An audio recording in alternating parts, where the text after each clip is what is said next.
So I, as the teacher, might say, 1, 2, 3, eyes on me. And then the students will repeat, 1, 2, eyes on you. That's a classic one. Hi guys, I'm Cindy, aka The Sub, and today we're going to talk about attention grabbers.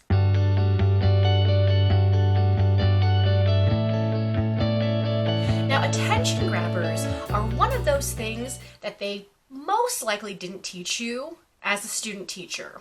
You might have picked up on them from your mentor teacher while doing your student teaching, but as far as I know, I never had a class that actually taught me how to get my students' attention.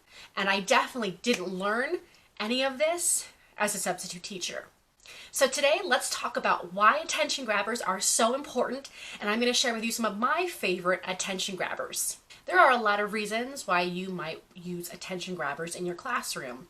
You might have your students working in the classroom in different spaces, and you might need to get all of their attention at once to give tips or redirections, especially if behaviors start to increase a little bit and you want to pull your students and kind of refocus them. Another reason why you might want to use attention grabbers is if you are at an assembly or a field trip or a fire drill and you need a way to get your students' attention quickly and efficiently. So here are some of my top tips for using attention grabbers in your classroom.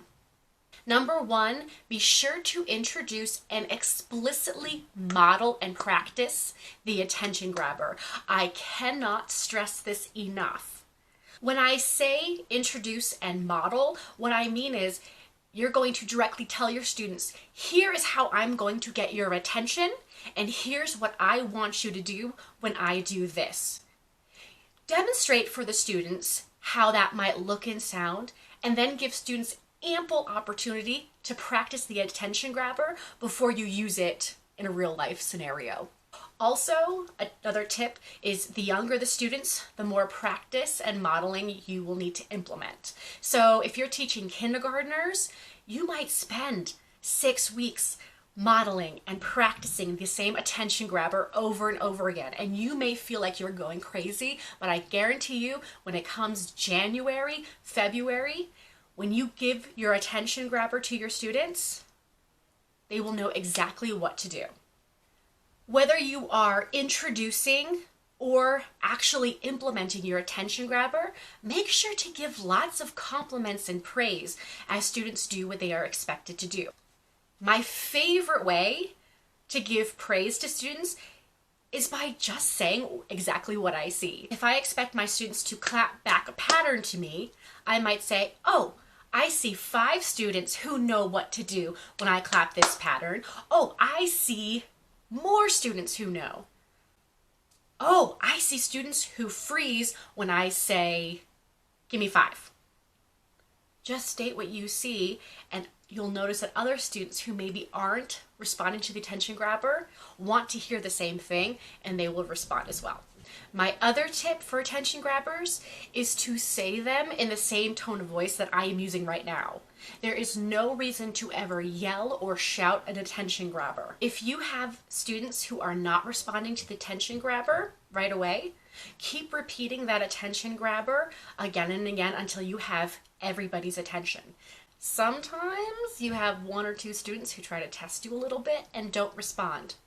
The way that I solve this is by simply saying, oh, do we have some students who need more practice with this? And 100% of the time, students will respond and do exactly what you ask them to do because they don't want to practice it any more than they have to. Here are some attention grabber don'ts. Don't pick too many attention grabbers. I know teachers who have had like 4 or 5 different ways to grab their students' attention, and it's just too much. Not only will students have a hard time remembering all of those different attention grabbers and what you want them to do when you say or do certain things, but how is a substitute especially supposed to come into the classroom when you're not there and use those same attention grabbers effectively? Pick 1 or 2 at the most, model them, practice them, and utilize them constantly so students know exactly what to do when you use them. Attention grabber don't, number 2, don't give your directions or begin whatever it is that you want to do until you have everybody's attention. Even if 95% of your class is responding to you and your attention grabber, do not begin until you have everybody's attention. This way, you reinforce your expectations and hold all students accountable. Plus, those students who are probably not responding to your attention grabber are some of the most likely in your class to actually need whatever redirections or tips you're about to give.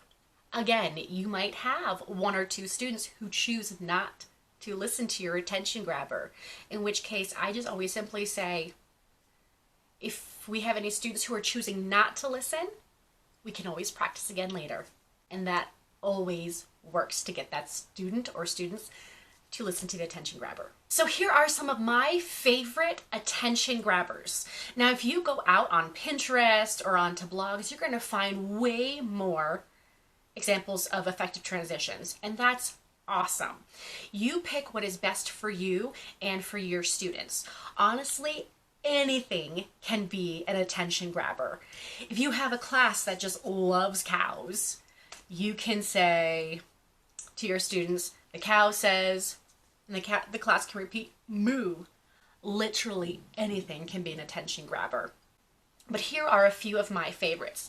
Now, the most important thing to remember when you pick an attention grabbing technique to use in your own classroom is to model and have your students practice how to use this technique. Generally speaking, when teachers select an attention grabber to use in their classroom, the expectation is that the teacher will say or do something and that the students will stop what they're doing, put their hands to themselves, and their eyes will be on the teacher, their mouths will be quiet, and they just basically stop all that they are doing. So make sure that you make those expectations clear to your students of what you want them to do when you implement the attention grabber. So a classic is 1, 2, 3, eyes on me. So I, as the teacher, might say 1, 2, 3, eyes on me, and then the students will repeat 1, 2, eyes on you. That's a classic one. Another one of my favorites is hocus pocus. And then the students say, everybody focus. And they stop what they're doing with their hands to themselves, mouths quiet, eyes on the teacher. Another super easy one to implement, especially if you're a substitute, is just to use the grade that the students are in. So, for example, if you're teaching third graders, you might say third, and students repeat graders. Third graders. And you repeat that until everybody stops and they're focused on you with their hands to themselves. If you're teaching kindergarten, you would just say kinder, and the students repeat garden. Kindergarten. Another attention grabbing technique that I love to use is clapping. The teacher chooses a pattern to clap. So I might go, and then students repeat back. But you can change it up. You can clap, you can snap, you can pat, you can put your hands on your head.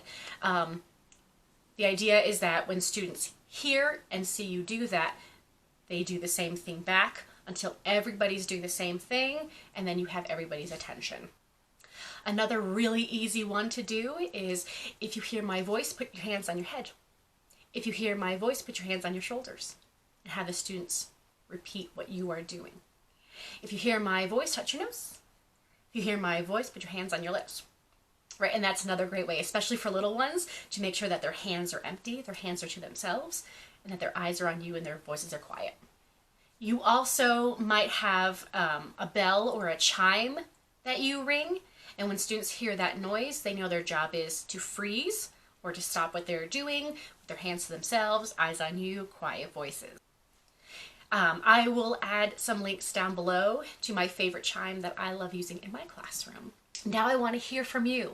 What are your favorite attention grabbers? Be sure to comment down below, and we will accumulate lots and lots of ideas that we can share with each other. Thanks so much for watching. If you like this video and want to see similar content, be sure to hit the like and subscribe button, and I'll see you guys again soon. Bye!